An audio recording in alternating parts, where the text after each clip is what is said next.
ప్రభుత్వ భూములే కాదు పార్కు స్థలాలను కాపాడే పనులు హైడ్రా నిమగ్నమైంది.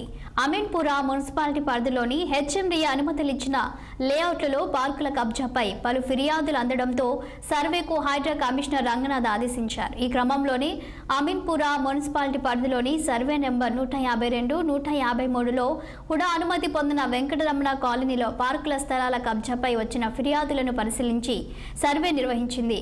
హైడ్రా అధికారులతో పాటు ఈ సర్వేలో రెవెన్యూ అధికారులు, హెచ్ఎండిఏ మున్సిపల్ అధికారులు పాల్గొన్నారు. కబ్జా చేశారంటూ ఆరోపణలు ఎదుర్కొంటున్న వ్యక్తులతో పాటు ఫిర్యాదు చేసిన కాలనీ వాసులతో సమావేశాన్ని కూడా హైడ్రా కమిషనర్ ఏర్పాటు చేశారు. హెచ్ఎండిఏ అనుమతి పొందిన లేఅవుట్లో పార్క్ స్థలాలతో పాటు తమ ఇంటి స్థలాలు కబ్జాకు గురయ్యాయని, సంబంధిత శాఖల అధికారులకు ఎన్ని ఫిర్యాదులు చేసినా కనీసం స్పందించలేదని, ఇప్పుడు హైడ్రా రంగంలోకి దిగి సర్వే చేయడాన్ని ఆయా లేఅవుట్లలోని ప్లాట్ ఓనర్లు సంతృప్తి వ్యక్తం చేశారు.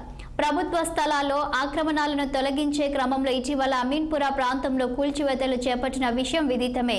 ఈ నేపథ్యంలో బాధితులతో పాటు ప్లాట్లు చేసి అమ్మేసిన రియల్ ఎస్టేట్ వ్యాపారులను కూడా హైడ్రా కార్యాలయానికి పిలిపించి రంగనాథ్ బాధితులతో మాట్లాడారు. 15 రోజుల సర్వే పూర్తి చేసి ఇందులో ప్రభుత్వ భూమి ఎంత, పార్కుల స్థలాలు ఎక్కడున్నాయి, ఎవరి కాలనీలోకి ఎవరు చొరబడి ప్లాట్లు మాయం చేశారనేది తేల్చుతామని చెప్పారు. త్వరలోనే రుణ సంస్థలతో కూడా సమావేశం పెట్టి వారి పాత్రను, రుణాలు మంజూరు చేసే విషయంలో ఎలాంటి జాగ్రత్తలు తీసుకోవాలో వివరిస్తామన్నారు. ప్రభుత్వ భూముల్లో ఇల్లు నిర్మించడానికి రుణాలు ఇస్తే పేదవారికి న్యాయం జరిగేలా చూస్తామన్నారు. ఈ సందర్భంగా పలువురు బాధితులు హైడ్రా కమిషనర్కు వినతి పత్రాలు సమర్పించారు. అవును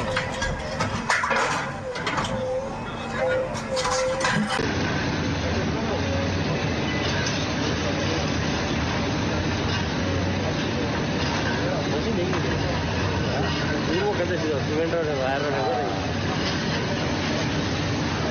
तो मंगी रेडी आ गया जो पकड़ कवर दुकान में कॉल कवर गाइड के लिए हमारे तो पैर टूट गया. జల వనరుల పరిరక్షణ ధ్యేయంగా ఏర్పాటైన హైడ్రాకు సిబ్బందిని